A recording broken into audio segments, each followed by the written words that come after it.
rather will prefer this to be a dialogue if we have something, or we can share our ideas. And I believe that those who are here, the community members, those who are representing different communities, probably will also have some questions, so you can ask that question, or if you want, you can share your ideas. We'd like to take the ideas that we learned here today and to put them in a report, share with the community, as well as help guide and inform voters' choices as they enter this election.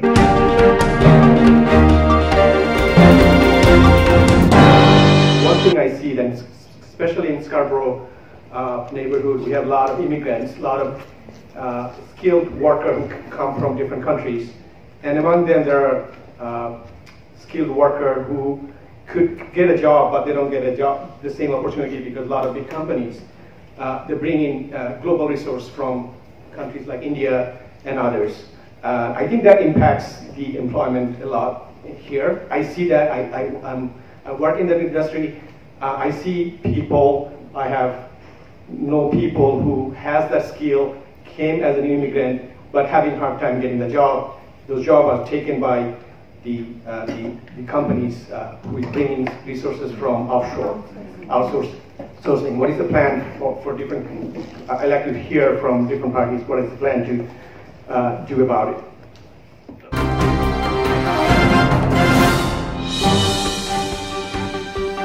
Good jobs to sort of erase the bottom for cheaper labor. And what I can say about that is, federal government, different governments at different levels, we provide subsidies to businesses and corporations to try and stimulate economic growth.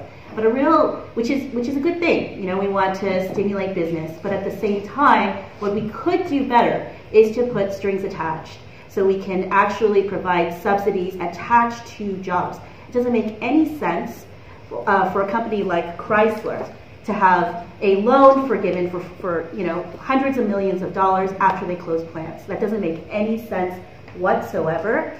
And we can, in addition to looking at job creation in Canada, look at the carbon footprint of these industries, so that we can become leaders in clean energy and become the envy of the world, frankly. That's what we need to be moving towards. Another issue that I kind of want to touch on, which I think speaks tangentially to this, is that of foreign accreditation. So we have a lot of folks who come as skilled immigrants with a lot of professional accreditation, but it's just jumping through all of these hoops, so much difficulty in having their degrees and their accreditations accepted. And in the NDP, this has been something that we've identified as one of the systemic barriers that hurt people of color and immigrants in their ability to actually achieve in this country, and which speaks to sort of that disproportionate income and wealth gap that we see. And so for us, we would like to cut the red tape in that and to work to have all of the people who live in this country bringing their best skills to make our country great. The other thing that we've also identified as an issue is that there is in our society, unfortunately, a conscious and unconscious bias against people who have racialized names, for example. So the Globe and Mail did an interesting report on this, how you could have the exact same resume with two different names. One name having a racialized name, one name with a sort of Caucasian Western name. And there is an interview with the exact same resume. So one of the ideas that we're talking about is actually looking in the federal sector to have no names, so that we can give people more of a fair chance and to fight against some of those systemic barriers that exist. Are experiencing brain drain because everybody has come here looking for jobs and then can't find them. Greens are very vested in supporting local opportunities within Canada and focusing our development within our own domestic framework. And so offshore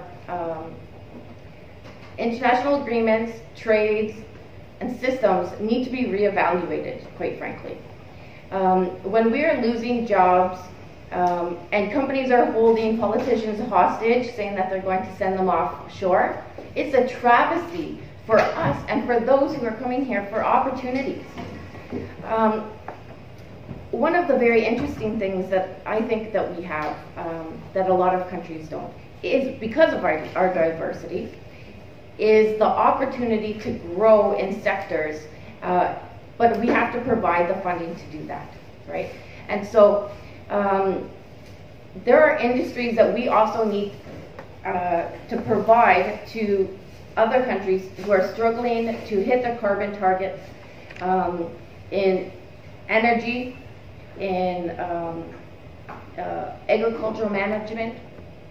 We have professionals for days to provide those opportunities. We need to be working collaboratively with other countries to work on technologies that are going to allow each individual country to bolster their own economy and not only focus on export and import. I know everybody who likes to talk about economy likes to talk about, you know, GDP growth, but we have to look at the fact that we're overshooting this planet.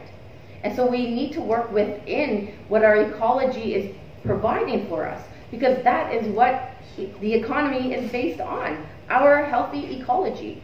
And so if we are able to think locally and build locally, we will all benefit, and it will reduce our carbon offset. They have very highly qualified credentials as medical doctors, as pharmacists, as engineers. And one of the challenges they face, first of all, is getting recognition of their credentials and then to get Canadian experience, which is required. And so let me just share with you in response to that, because it's a very real problem. And it's not just a problem for those individuals. It's a lost opportunity for Canada. You know, we have talked recently about how important it is that every Canadian have access to a doctor. And yet we have people with medical training whose credentials are not yet recognized. And so we introduced a foreign credentials recognition program. We have provided financial support to over 1,800 new Canadians who have come here and need assistance in ensuring that they can secure good, well-paying jobs appropriate to their qualifications. And in addition, we know many of people who have come with those skills, but they need opportunity to have Canadian job experience. And so I want to share with you that we've made very significant new investments in what we call labor market transfer agreements between all the provinces. It's added $5.7 billion to significantly increase training programs, work placements, employer-sponsored training, job search help, career counseling, and much more. We want to make sure that everyone that comes to this country has an opportunity to succeed and to realize their full potential. And we don't want to lose out on the opportunity that those skills that people bring to us represent. You know, I would make another, you know, we speak of newcomers, and those are the things I wanted to share with you. But there are a number of impediments for people to participate in the workplace. Women, for example. And if we could remove all of those impediments and have full participation in the labor market for women in this country, I've seen estimates that imply that it would increase our GDP by $150 billion a year. And so it's not just the right thing to do, it's good for the economy and it's good for Canada.